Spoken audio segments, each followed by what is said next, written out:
கல்யாண பத்திரிகை வைத்து தேர்தலுக்கு ஓட்டு போட வேண்டும் என திமுகவினர் நூதன பிரச்சாரம். கல்யாண பத்திரிகை வைத்து தேர்தல் நாளன்று ஓட்டு போட வேண்டும், மாப்பிள்ளையாக கணபதி ராஜ்குமார் வெற்றி என்னும் பெண்ணை மணமுடிக்க வாக்களிக்க வேண்டும் என திமுகவினர் நூதன பிரச்சாரத்தில் ஈடுபட்டனர். தேர்தல் பிரச்சாரம் தமிழகம் முழுவதும் சூடுபிடித்து வரும் வேளையில் அரசியல் கட்சியினர் புதிதாக வாக்கு சேகரிப்பில் ஈடுபட்டு வருகின்றனர். அதில் புதுமையாக கோவை புறநகர் பகுதியான சூலூரில் திமுக தெற்கு மாவட்டம் வடக்கு ஒன்றியம் சார்பில் நூதனமான முறையில் பிரச்சாரத்தில் ஈடுபட்டனர்.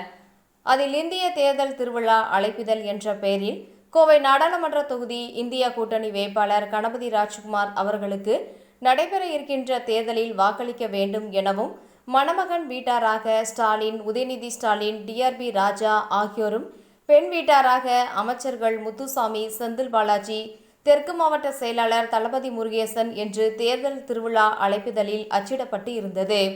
அதனை சூலூர் தேர்தல் பொறுப்பாளரும் முன்னாள் எம்எல்ஏவுமான ப. அருண்குமார் தலைமையில் வடக்கு ஒன்றிய செயலாளர் அன்பரசு மற்றும் தகவல் தொழில்நுட்ப அணியை சேர்ந்த ரமேஷ் கார்த்திக் உள்ளிட்டோர் மகளிர் அணியுடன் சேர்ந்து பொதுமக்களுக்கு வாக்களிக்க வேண்டும் என கொடுத்து வருகின்றனர். இது அப்பகுதியில் பெரும் வரவேற்பை பெற்றுள்ளது. மேலும் இது சமூக வலைதளங்களில் தற்போது வைரலாகி வருகிறது.